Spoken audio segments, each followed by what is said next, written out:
This video is for the eagle. See, this is what I think. I don't know, but I think it's so. I had, with my marriage, someone that they weren't right. I didn't even realize it till very long into it. They didn't have the ability to be the wife.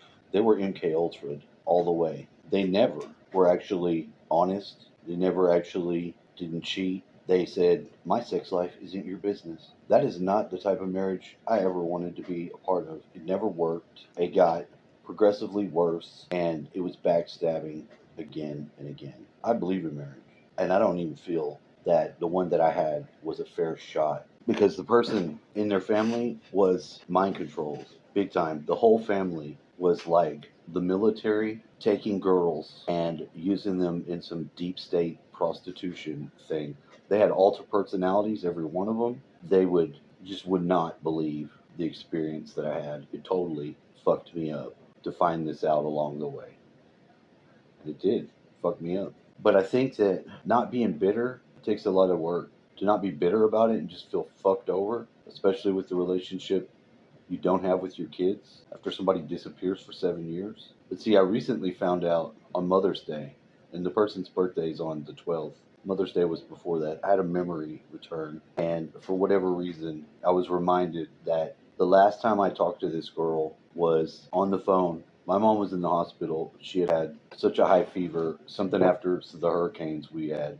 Went to Houston, there was a flood. It was crazy. But she had 106 fever, stroked her out. She was unconscious. She was going to die. I didn't want to go and see my mom die. And my ex, the girl you met her, that's the only time I ever saw her again, was that day. After 7 years, I didn't know if she was dead, alive, or whatever. But me and her had some sort of soul contract because me being here with my dad, the time I was supposed to be, was like at the sixth year when I just like was losing my shit, was praying to God about it, like what the fuck's going on? Help me. I had a vision and I could see. Christ showed me. Took me someplace where I saw myself and her, and the position that we were oriented in was telling me everything I needed to know about us somehow. It did. It was informative. But the Lord had said, He's like, before you were born, y'all had agreed that you would be here during this time. And that day that I saw her, same day as you met her, she confirmed that. Now, my mother, because I was talking to her on the phone, this ex-wife, she said, I want to hold your hand. And I knew that was my mom. And I told her. But I was disrespectful. And I didn't realize it. I didn't think about it. It wasn't until just right the day of Mother's Day that I actually realized this all these years later. When I was young or something like that, I might have saw, I don't know when it was, I forgot this memory, but I saw the world and I was holding my mom's hand, which isn't, me and my mom weren't close like that. So this transcended even the personal relationship, but I knew this was my mom holding my right hand. I was seeing the world. It's like the group of souls that I know my family is. And I remembered that. And these memories come up on Mother's Day, and I remembered because I was going to channel my mom just to see, as a joke, to see if I could actually make contact. Then I decided against it, but I did get a message through. She reminded me that she sent word through my ex by saying that I want to hold your hand because she knew she was going to die. And I did go and I held my mom's hand before she died. And I wouldn't have had that opportunity. It wasn't the greatest, but if I wouldn't have had it, it would have been shitty. I would have regretted it. I know that. It wasn't something I wanted to see. I didn't want to see her in the hospital. I didn't want to see her like that. I didn't want to have that memory. But I needed to because what I did when I went and held her hand, I did more and I did other things and I needed to. And I just didn't want to experience it. It wasn't for a lack of loving my mom at all. I didn't want to see her like that. So my mom, when she came through, she didn't want to be responsible because that freaked out my ex, and I was disrespectful. Reconnecting with that group of beings, they told me, you disrespected your wife, your ex-wife, whatever you want to call her. You disrespected her. That's not right, because that was a gift to be able to do that. Well, I said something smart-ass about it. My mom used the hole in your aura to get me to go. That's disrespectful. That's not right. And that was wrong. And I recognized all this on Mother's Day. And I tried to make it right. I sent her a message and I let her know what I did, what I said was wrong. And I had to include her in that. That she gave me a gift. I disrespected her, freaked her out. And I caused the the 7 years of her vanishing because she was freaked out. She did. She burned off. We didn't hear a fucking word out of her. 7 years. Didn't know if she was alive or dead. And her mom, whoever I would contact, there was nobody to. They would say, "Oh, they're fine. They're okay." She never told her. We were trying to get a hold of her, trying to get a hold of the kids. And when I asked her about it, she said she never told us nothing. So what? Who do I believe? I don't know. But we had such a connection, but we never got through it because that whatever her family did to her that never got healed, you brought that into the marriage and it damaged me a lot and it caused me to damage her back.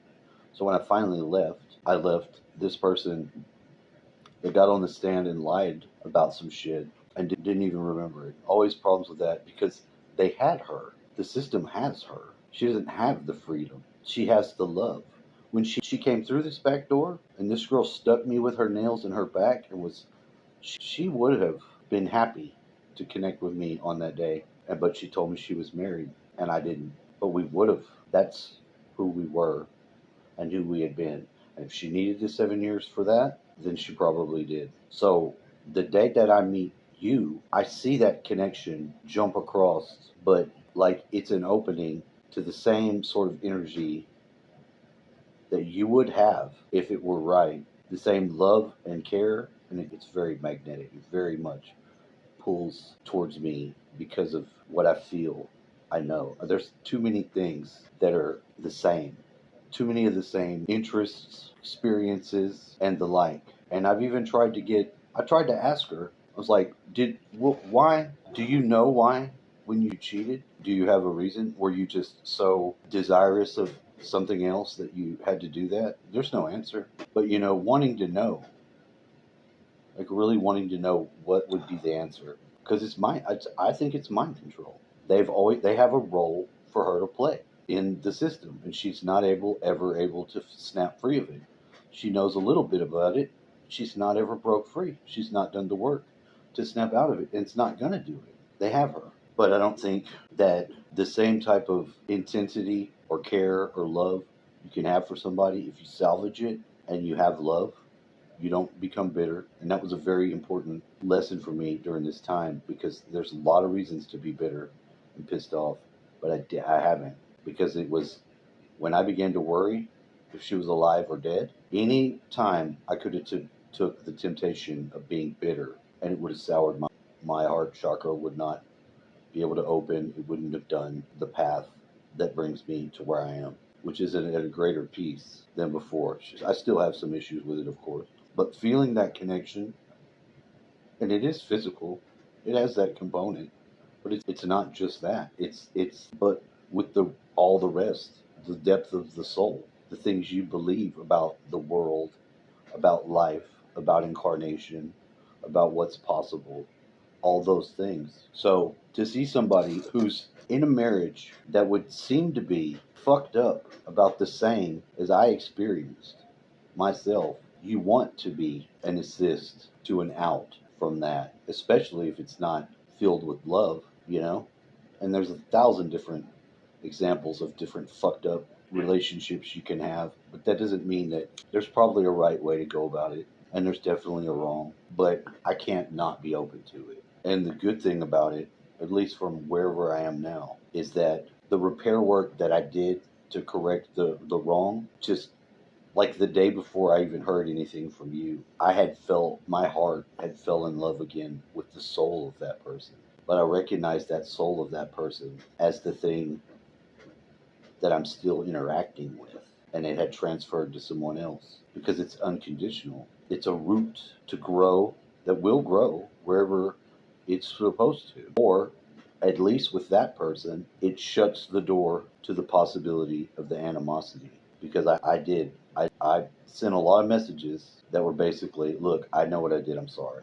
Because when I talked to that person and asked them for help in communicating with my son, who talked to me for like 2 years and just stopped and never gave me an explanation, never said I was not going to talk to me. And then her explanation when I asked her for the help was, they're grown up enough to know if someone's good or bad, and you need to quit blaming everybody. So I did. I quit blaming everybody. I traced it all back and it brought up these memories. I did. I apologized. And I included her in another miracle that happened where this kid came. And like right when they came through the door, He had a mom, very overbearing mom. She comes in from a friend of my dad's, this witch with a big old fat 250-pound fucking 15-year-old boy. He stands right behind me and he's starting to sway like this. And I took him outside and I took him down to the river and I gave him the manhood ritual. I was like, look, your mom's a witch, for lack of person. She loves you so much. She squeezes you so much. I'm like, you're 15. You're a man. You're supposed to have your become a man ritual at 13. I said, I'm going to do it for you now so that it's done. And it'll be an account for my sons. My dad reminded me of this because when he saw what happened after he died, that's the only experience of ghost I had of my dad was this memory coming back to this event I'm about to finish. And then he said, I see what you're trying to do, son. And he blessed me because during the life he thought I was a wizard, a witch, some warlock. He was very disturbed because we didn't have the time when I was a 5-year-old kid to have that milestone met. So this kid that missed his at 13 to become a man, I did his. I told him, I was like, look, take you a step. Every step you take, now you're a man. I was like, it's you, it's God, and it's whatever you want to bring into the world. You're a man. You have the right. That's your responsibility. And every step you take from this point on will be building with the Lord. Whatever you want to believe is guiding you. You'll be able to do that. But you can't do it when your mom's fucking strangling you. He came back up here, right over here. He stood. He had a seizure. He fell straight on his face, didn't put his hands up, seized the fuck up, hit the ground on his face. Me and my dad picked this kid up, put him in the chair. No mark on his face. It should have been smashed. And he was laughing. And I said, you got it, didn't you? And he's like, yes. His mom took him out of here. We never saw him again. That was my realizing what my path to do was, what gift I had, how I could do it, because I noticed he had the sway and was able to catch it and do that for him. Something that important, and my dad saw it, but it was after he died that he appeared and he told me when I remembered and forgot because it happened so long ago. So I had to give her credit for that too because it wouldn't have a miracle.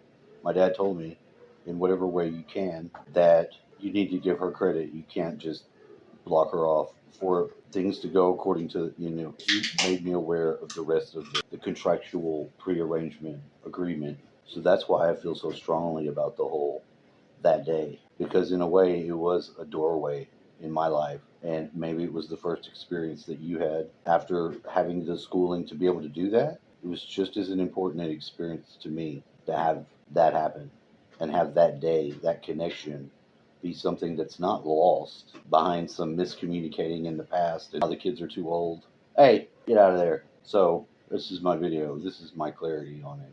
You said, Megan, get out of there. Get out. Move around. Cat, that's for you. To the eagle. I'm transmuting the scorpion sting and taking Scorpio into the eagle. I'm doing it.